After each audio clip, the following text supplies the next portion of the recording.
Hi there, and welcome back to Toxic Bliss, Surviving Narcissism with me, Awen Reese. I got a lot of emails about the last episode, and I just wanted to assure you that I really am okay. I was then, too.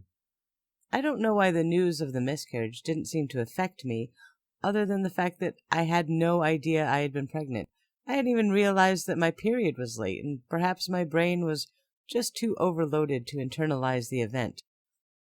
I never had another miscarriage, so I have no idea how it might have affected me under normal circumstances, but I really am okay, and I wanted to thank everyone who messaged me with their concern.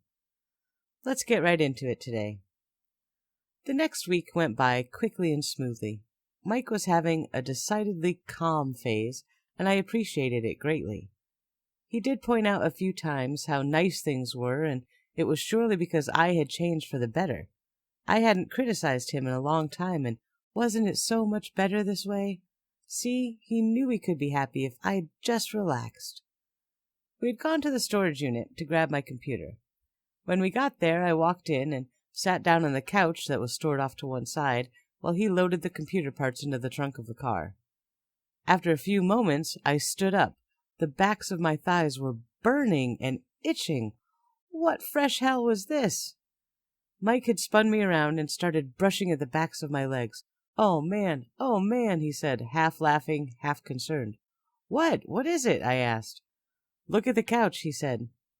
When I looked down at the cushion I had just been sitting on, I noticed hundreds of tiny red ants racing around on the upholstery. Ah, what is that? Fire ants, he said. Welcome to Florida. They bite and they had a feast on your legs. Ow! I said as I hopped around in mad circles, trying to reach all of the furiously itchy spots. Don't scratch it, he said. They leave like little pimples all over the place of the toxin or something. Let's go home, so witch hazel will fix it. I was doing a crazy dance like something out of Monty Python as I made my way back to the car. He got the rest of the computer loaded up and we headed home. I was moving around in my seat, trying to scratch the itch on my legs with the cloth of the seat. This was horrible. It itched and it burned and it itched some more, and I was going to take a Brillo pad to my legs when we got inside. Mike was awfully amused by this, but he was trying really hard not to laugh. I hope you're not allergic to them, he asked. Are you? Well, how would I know? I've never even seen a fire ant before, let alone had my entire backside eaten by them, I yelled angrily as he laughed and tried to hide his mouth with his hand. I ran inside the moment the car stopped and yelled, "Help!" hoping that Eddie or the girls would hear me and come to my rescue. Mike followed me in, still laughing. Tina was sitting in the living room as I yelled for assistance and asked what was wrong. Mike told her I'd made some friends with a colony of fire ants at the storage unit and needed some witch hazel. She smirked and went to the bathroom and came back with a bottle of the liquid and a face cloth. She handed them to Mike. Lay down on the couch, he said, and I did, eager for anything that might make this torture stop. He sat down by my feet and poured the witch hazel onto the cloth and started gently wiping it over all the bites. Oh, God, that felt so good. It stopped the itch and the cold just felt fantastic. He leaned forward and blew lightly on the wet areas, which made it colder and better. I groaned with pleasure at the sudden cessation of the burning, itching pain. He chuckled softly. I think he was really enjoying this. Tina just rolled her eyes and said something about leaving us to it, and she retreated upstairs. Eddie walked in from the back door and took one look at what was happening. Can you not do that in the living room? God, he yelled. Mike and I both turned to him. Do what? He came over and saw what was going on. He took one look at the backs of my legs and said, Oh, God, what happened? Fire ants, I explained. Jesus, you don't do anything halfway, do you? He mused. Mike grabbed a second washcloth and soaked it in the witch hazel and laid a wet cloth on each leg. Just lay there and let him sit for a bit. It'll help. I'll go get your computer set up. Eddie sat down in the love seat, presumably to keep me company for a while. So, have you talked things through with Vampy yet? I asked, as devoid of sarcasm as I could possibly manage. She still says you were emailing her. Oh, well, have you seen these emails? I asked him. No, but why would she lie? He asked. Why would I asked. Between her and I, she's got a motive to lie to you, not me. He just shook his head. I don't know what to think, he said quietly. So we'll think about this. I haven't had access to a computer in weeks. You haven't seen any emails that she claims she has. I have no reason to interfere with your relationship with her. And when Mike hooks up my computer, you can log into my account and check my emails. If I sent them, they'll be in my outbox, so how's that? Yeah, he said, that'd be good. And what are you going to do when you don't find them? I asked him. I don't know, he said. What if I do find them? And I just laughed. If you find them in my outbox, I'll roll around in a sea of fire ants. How's that? Nah, no fair. You already did that, apparently. Mike had hooked up my computer in record time. He set it up on the kitchen table, since no one really ate in there anyway, and he thought it would be a great place. He could bring his computer down and put it on the other side of the table, so we could be together for computer time. I thought this was a little strange, but whatever. I told Eddie my password for AOL and told him to go log in while I was stuck here with my ant bites, so he could see my email box without me even touching the computer. He went and checked, and I waited to hear his findings. He walked back into the living room a few minutes later. Well, what'd you find? I asked. Well, no emails in your outbox, but there were a few in your inbox from her. What, really? Wait, how did she know my email address? I asked him. Oh, I might have told her at one point. Why, Eddie? Why would you do that? I don't know, she just wanted it, and I didn't see any harm in it. I shook my head. Way to go, genius, I said. What did her emails to me say? Well, she basically said that you're evil and you should leave me alone and stop tempting me back to you. She was my true love now, and you just have to learn to live with it and back off or she'd hunt you down. Oh, nice lady you got there. My boyfriend may be a jerk, but your girlfriend sounds just as bad. You really know how to pick 'em, huh? And we laughed. Well, what are you going to do? I asked. He shrugged. Nothing, I guess. Eddie, I'm sorry, I said. I felt so bad for him. But at the same time, I didn't feel like I could really lecture him about honesty in relationships after all the crap we've been through the last few months. We had some issues. Big ones. Mike had gotten his computer all set up and told me to come check it out. I removed the washcloths and tossed them into the laundry on the way to our new office. The setup looked pretty cool, insofar as computers on a kitchen table could look cool, but hey, at least it was next to the fridge for quick Diet Coke runs. I installed Diablo on your machine so we can play together, he said. Diablo? What's that? I asked. You haven't played Diablo yet? He asked me incredulously. Oh, it's so good, you'll love it. Let's play. I loaded up the game, and we joined via a LAN and started playing. Diablo is a dungeon-crawling hack-and-slash role-playing game, and it was amazing for its time. I chose the archer character, and he chose a warrior. We began our adventure in the little town of Tristram, and ventured down into the ruined church to purge it of the evil that had overtaken the town. We came across our first group of monsters, and within a few hits, Mike's character was dead. I ran away because, well, they killed him. I was surely next. He revived and rejoined me, and we tried again. And again he died. And again. Finally, on our fourth try, he realized what was going on. Friendly fire. As an archer, I stood way back behind him, shooting at the monsters. But I wasn't aiming right, and I kept shooting him in the back. I found this intensely funny, and it took me several minutes to regain my composure and promised that I would stop shooting him with my arrows of doom. He wasn't as amused as I was, but he didn't flip out, so that was something. And we played for hours. Here was an activity that we were both enjoying, and him especially because I was new to this game, so he had to explain everything, and he had to teach me how to play. Not that there's a whole lot to learn about a hack-and-slash game, but he was enjoying the role of teacher, so it was all good. The kitchen chairs weren't very comfortable, so after a while he suggested we go into the living room and play on the PlayStation instead. We could be comfy on the sofa and share one screen. It would be better that way. I eagerly agreed. He ran upstairs and grabbed the PlayStation and hooked it up to the TV in the living room. We loaded the game and began a new campaign. I was a wizard this time because killing monsters with fire was way cooler than arrows. For some reason, when he loaded the game, it had switched to the German language option. We walked into the dungeon, and his character said, "The sanctity of this place has been fouled." as they always did when you entered the church, but he said it in German. We did a double take and looked at each other. What the heck did he say? That was funny. A few minutes later, his character said, "Too much baggage," but also in German, and we lost it. Then it became a game of trying to get our characters to say things in German. With each new phrase, a new round of hilarity ensued. I went outside the church to click on the cow in the field. Yep, that's a cow, all right. Was utterly hysterical. Utterly. See what I did there? We were laughing so hard that we just couldn't breathe. We were rolling around on the couch. We fell onto the floor. Tears were streaming down our faces. We just could not stop laughing.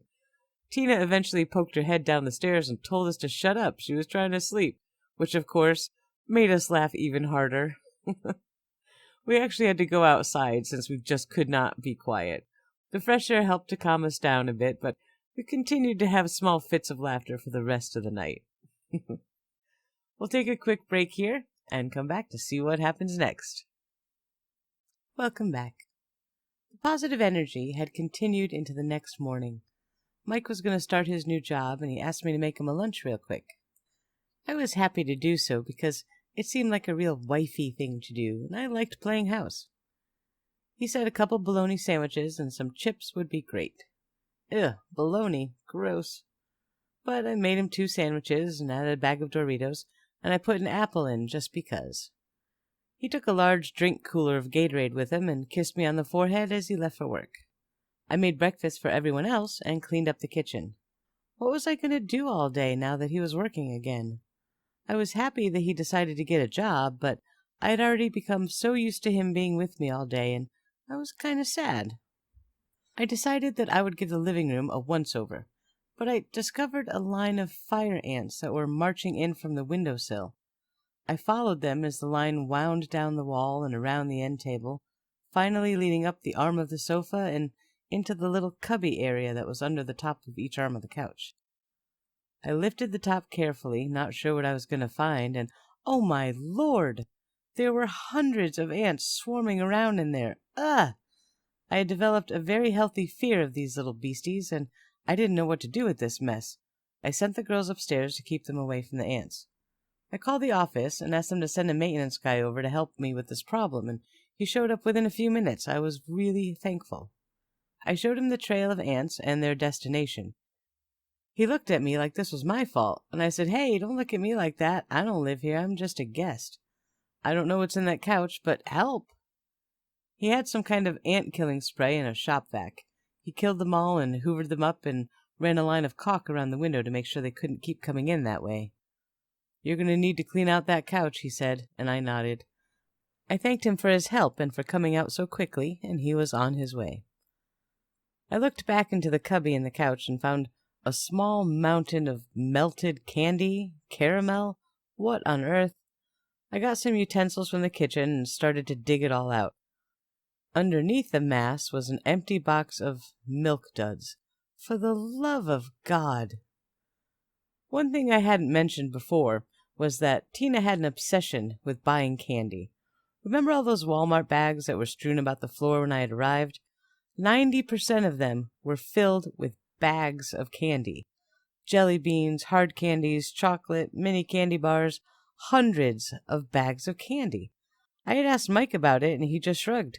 Tina liked buying candy. Well, alrighty then. I put 2 and 2 together and realized who the culprit was. I marched upstairs to confront Tina. She asked me who had been there as she'd heard the knock at the front door. I explained that it was the maintenance guy to take care of the ants that had moved in search of some milk duds. I told her that they were taken care of and I had cleaned out the mess in the couch. "Oh, okay." That was all she said and turned back to face the TV. I rolled my eyes and sighed and went back downstairs. I really needed to get out of this apartment. Clutter was one thing, but bugs, that's another story altogether. The phone rang and I answered it. It was Mike. "Hi, honey, just calling to say I miss you and I love you. But you've only been at work for like 2 hours, I said, laughing. "Yeah, but I really miss you." "Aw, I miss you too. Now go back to work. I love you." "Sucker," was his reply, and I laughed. This was his typical reply whenever I said I love you to him on the phone. It was weird, but I didn't read into it. I decided that I was done cleaning the living room for the day after the ant fiasco and went to go play online for a while. I had a ton of unanswered emails and finally had some quiet time to get around to reading them. Some friends I had made online lived pretty close to where we were now, and they had invited Mike and I to a party they were having this coming weekend. I replied that we'd love to go, and I'd check with Mike as soon as he got home to confirm. This was a couple that I had talked to a lot over the last year or so. They were funny and smart and just seemed like great people. I would love to meet them in person. They knew most of the Mike saga and wanted to check him out too. Mike got home from work around 2 in the afternoon. That was kind of a short day, but at least it was a day at work. He walked in the kitchen and found me at my computer and threw his lunch bag into the sink angrily. "What's wrong?" I asked. I was hoping he hadn't been fired or something on his first day. "I left work early. I'm starving," he said, standing with his hands on his hips, looming over me. "Well, why didn't you eat your lunch?" I asked, confused. "Because I don't know who taught you how to make a sandwich, but those were disgusting. What's wrong with you?" I looked at him, silent and blinking, wondering how he had expected me to make bologna taste good. Gross meat stuff makes a gross sandwich. What do you want from me? "I thought you said you wanted bologna sandwiches," I asked in a very measured tone. "Well, yeah, assuming you knew how to make a bologna sandwich. God, how hard is that? I'm the one that has to go out and work all day while you play online. The least you could do is make me a decent sandwich." I just sat there looking at him like he had surely lost his mind, and I didn't say anything. Now, I'm not Gordon Ramsay, but I'm a decent cook, and bologna sandwiches are pretty simple, not to mention very pedestrian, so I couldn't imagine how I could have screwed it up. "Ugh, do I have to do everything? Come here," he demanded as he rummaged through the fridge and grabbed a pile of sandwich ingredients. He slammed them down on the counter and began. "Now, first, you take some bread, okay? Bread. Then we put some mayonnaise on each slice of bread, both sides, got it? Then a little bit of mustard, but only on the top slice, okay? Do you need to write this down?" I silently shook my head, and he continued. "Then you take 2, not 1, but 2 slices of bologna and put them in the middle, and the 1 slice of cheese on top. Now we're going to slice a tomato. You can slice a tomato, right?" I didn't answer. 2 slices, see? Put them so they cover the whole sandwich. Then a little lettuce. Make sure it's only the nice green parts, none of that crunchy white part. Cut the sandwich in half and put it in a baggie.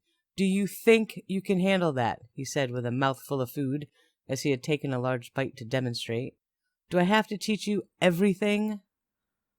I stayed silent, fighting back tears. "Come on, we have to go to the store now. Since you made me use up all this extra stuff, we need to go get more so I can have lunch tomorrow. Let's go." He yelled up the stairs to Tina, telling her to keep an eye on the girls, and we headed to the store. "Don't be sad," he said as he was driving. "I'm not mad at you. I just can't believe that you couldn't make a simple sandwich. I thought you were a pretty good cook," he laughed. "It'll be okay. Now you know how I like 'em, and now you'll do better tomorrow, right?" he smiled at me. I nodded silently. We went to the store and shopped around for lunch ingredients. He asked what we were doing for dinner, and I just shrugged. I still hadn't managed to say a word. "I guess I'll have to make dinner too," he said, half in jest. "Sure," I said. Yay, I got a word out. He looked at me to see if I was kidding, and I definitely was not. "Okay," he said. "Tina likes that Hamburger Helper stuff. We'll do that." Hamburger what stuff? I wondered. Was this some weird southern thing that I didn't know about? He picked out some ground beef, and then we went to one of the prepared foods aisles. There was a shelf full of boxes of stuff called Hamburger Helper, all kinds of flavors, pasta or rice with various flavor profiles, and they were designed to help the busy mom make a great dinner. Gross, I thought. I have a thing about prepared foods. I hate them. I prefer to shop around the edges of a grocery store, get fresh meat, produce, dairy. I prefer to skip the middle aisles if at all possible. I wasn't a food snob so much as I just preferred real food to mass-produced chemical experiments. He picked out some lasagna-flavored box and proudly tossed it into the cart. "Let's get some bread to go with it," he said, and marched off toward the bakery department. He had picked out a giant loaf of Italian bread. At least that was fresh baked, I thought quietly to myself, but he quickly put it back and decided to get some pre-made frozen garlic bread instead. I sighed. "I could make some nice garlic bruschetta for dinner if you want," I piped up with a suggestion. "Oh, now look who's being all fancy. Ha ha! You can't even make a bologna sandwich, but you want to make crush... whatever it is you said. Ha ha! I'm making dinner tonight, don't worry." I shook my head silently and reminded myself that I had put the Chinese takeaway on speed dial. We'd be fine. We got to the car, and I opened the driver's side to start the car and get the AC going, while he loaded all the bags in the trunk. I went to get into the passenger seat, but when I closed the driver's side door, I heard a latching sound. "What?" He looked at me from behind the trunk and said, "Did you just close the door?" "Well, yeah, as you do." "You just closed the door? With the car running? And the keys in the ignition?" "Well, how else do you turn a car on?" "Great, you just locked us out of the car, and it's running, and we have a trunk full of groceries. Good job," he snapped. He tried to open all 4 doors, but they were all well and truly locked. "Oh my God," he said, completely frustrated. I had never heard of a car that locked itself while the keys were in it and it was running. Auto lock? Who the hell thought that was a good idea? "Stay here," he barked and ran back inside the store. He came out a minute later and said we'd have to wait here. Tina was on her way, on the bus, with the girls, to bring the spare set of keys. She was pissed, he warned me. As if I really cared. It took her about an hour to get there, and she opened the car and we all got in. The car had been running the whole time, but thankfully hadn't run out of gas. We went straight home in complete silence. Even the girls were silent, as they could feel the tension between all of us grown-ups. We went in the house, and Mike and I were unpacking the shopping bags. He kept muttering under his breath about sandwiches and car doors and being stupid. "What was that you said to me about how much you hated being criticized and I needed to stop doing that? Did you ever think that it feels just as bad to everyone else?" "I'm not criticizing you," he responded. "You did something totally stupid. That's not criticism. That's just pointing out the obvious," he said. "Totally stupid? Like getting arrested for domestic violence?" I asked. I did mention once that I was a bit of a risk-taker. He stood up and drew one arm across his chest like he was about to backhand me. My eyes widened and I gasped, but he didn't swing. He bit his lower lip and shook his head and lowered his arm slowly. "You're lucky," he said coldly, and finished putting the food into the fridge. I turned to walk away and saw Tina standing in the doorway. Had she seen the whole thing? I looked at her and she lowered her eyes to the floor. I went out back to sit on the AC unit and have a cigarette.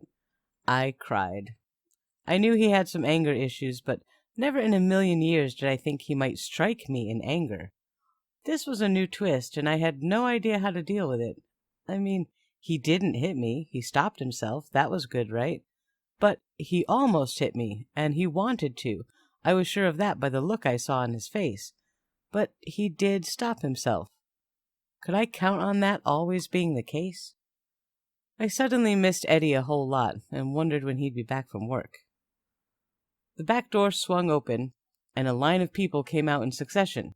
There was Eddie, followed by Maggie, Bella, Tina, and then Mike. An acrid smell followed them all like a cloud.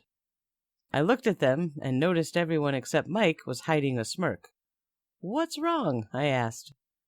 Mike said he thought maybe he could use some help with dinner, and would I come in and see if I could fix it? I followed him inside, eager to see what had happened, and was met with a still smoldering tray of blackened garlic breads and a covered pan on the stovetop.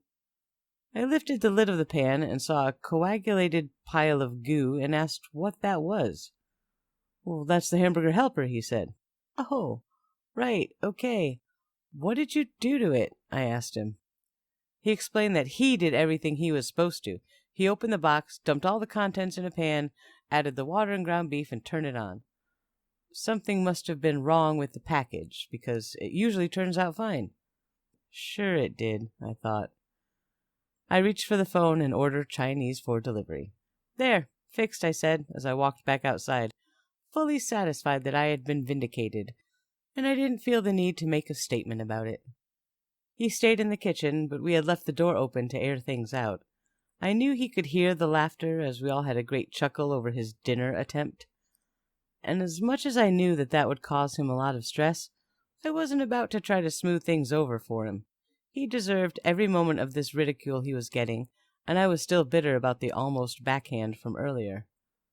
There was a small part of me that wanted to tell everyone to stop laughing and go inside and reassure Mike that everything was fine, but I ignored it. In the next episode, a new life comes into the world, and Eddie decides to move out. How will these changes upset our already precarious balancing act? Until then, thanks for listening, and take care. People ask me what my secret is, I just smile